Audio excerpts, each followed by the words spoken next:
What's up guys, it's BK here. So today's video looking kind of funky, right? Car's not in a car crash, nothing like that. Looking down here though, damaged previously. The reason we took off the bumper and looking kind of funky here is, so you already know by the thumbnail, but we're preparing the car to paint. Just like everything, you kind of find new stuff. So by taking off the bumper, we found out that there's some type of collision here. The AC may not seem like it, but this is actually bent. This isn't straight. So radiator there's pretty straight. You can see here it's much closer here versus on the edges. So it does look like the car had some type of damage on the bottom end. First thing we did is, so the bumper had a quick release setup, so it's pretty easy to take it off. It actually doesn't have the radiator support beam here. That's been a given. It's been like that since we purchased the car. So my dad, he actually put some brackets here just so we can hold the radiator. Before, the radiator was pretty loose, so the radiator shakes a lot less than before. So with that said, the intention is to paint the car white. So we're going to be painting all this, all the inner fender pieces. But before that, looking at the sides here, so the car is white, so you can't really see if it has any dents. But the first thing of any process is you want to find all the dents, all the imperfections. Once you find all those, then you can sand them down, get those ready for a little bit of bondo if needed, and then afterwards you're gonna primer it. So that's the first thing we gotta do, is we gotta inspect the entire side piece by piece and look in depth on each of these panels or pieces to see if there's any dents. Especially with white, it's much harder to see any dents on white. Second step is we gotta take off the headlights. Taking off the headlights, it'll make it easier to paint all these corner sections here. So the hood does come with some latches. Hood latches, probably just plastic covered with carbon. They're still pretty cool, not denying it, they're still really cool. But when they first installed these latches, you can see here they kind of just cut it up just so it works. Nothing wrong with it, right? But again, since we're gonna be painting this white, might as well, what we're gonna do is we're gonna cut this up real nice, make it real pretty, just so when it does go to paint, it looks OEM. It's never gonna look OEM because this isn't supposed to be here. But yeah, so we gotta take off this rubber gasket and then clean it up. So that's another thing we gotta do. And again, this is maybe like a 3-4 hour task. So yeah, so that's that. If you guys will recall, the bumper was pretty damaged. It was pretty Mickey Mouse. Nothing wrong with it, it's fixable. Just to show, here's the bumper kit design. So it's pretty straightforward. You got a hook from the inside coming out, and then you just got threads, and then pretty much how it locks on.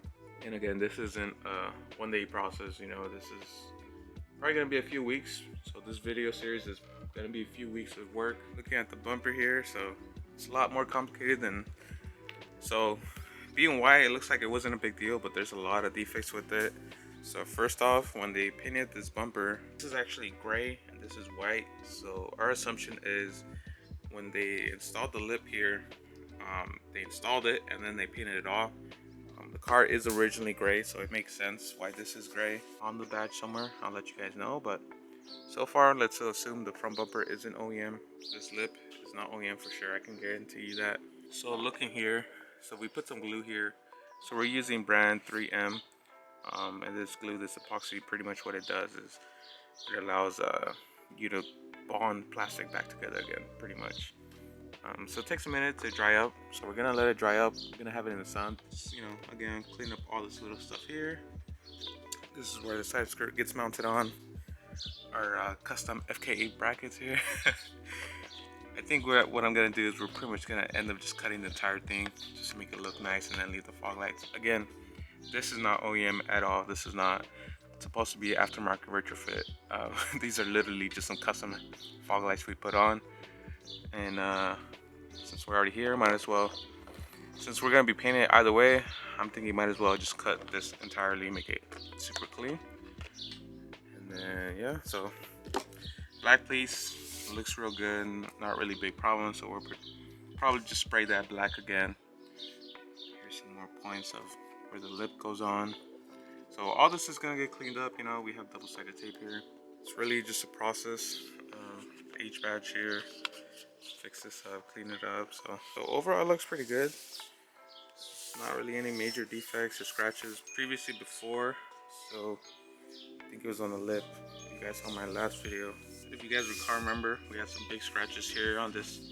Pretty much you just have to sand it down, remove all the paint pretty much, and since we're gonna be painting it, it's not a big deal. So stay tuned for more content for the RSX as we show you guys here the process of respraying it.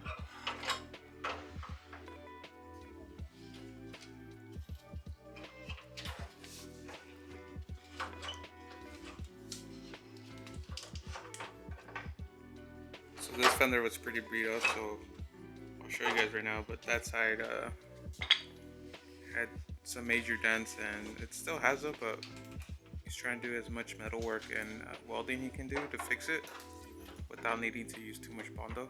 Because the last thing you want to do is just put like a 3 inches layers of Bondo on top.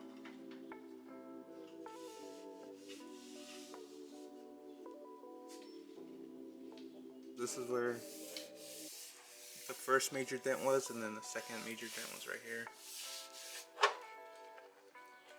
And we were thinking about buying a new one, but the time we would invest to buy a new one, and then you'd have to cut this up again, make it perfect, same as the other side. Said it's pretty much just the same amount of work to fix this fender as much as it's gonna take to redo this on the new fender. So down here also there's a major dent. Again, you can't see it because it's white. There is an indentment. There's a line here, OEM line, but for whatever reason there's a dent here and here. So maybe this whole fender was damaged at one point, and it was cracking here at the bottom of the fender. He ended up welding it back, so pretty much good there.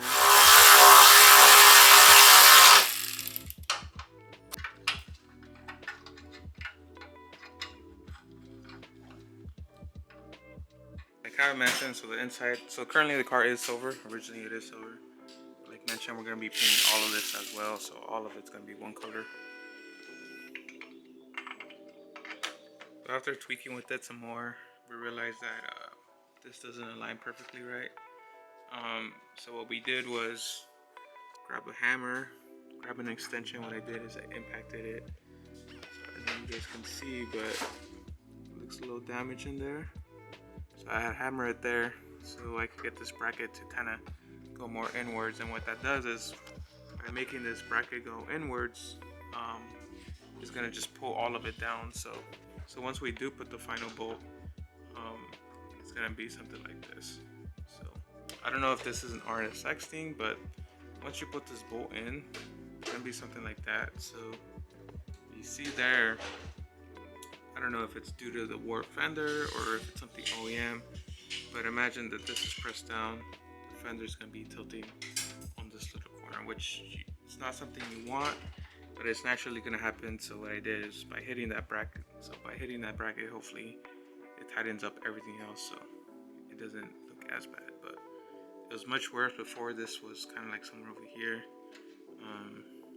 But yeah, so it's just something that you got to deal with, especially when you're doing metal work.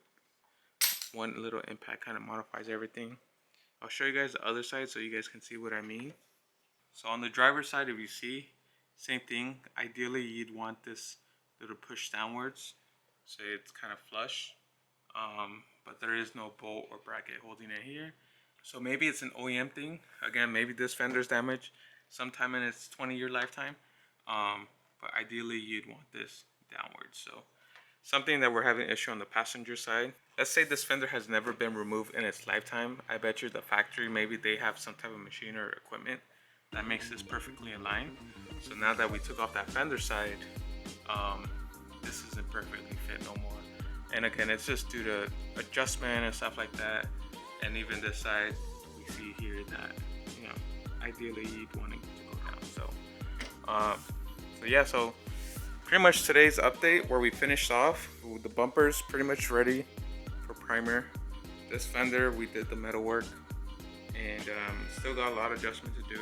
So now that it's installed on the car, we are gonna put a little bit of Bondo on the bottom end so it's flush with the door.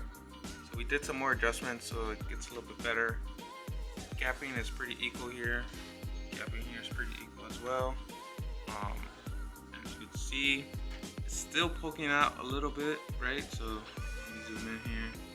It's not just an overnight thing, so Hope you guys enjoyed this video. Make sure to subscribe for more Type R content, RSX content as we get this car ready for paint. Peace.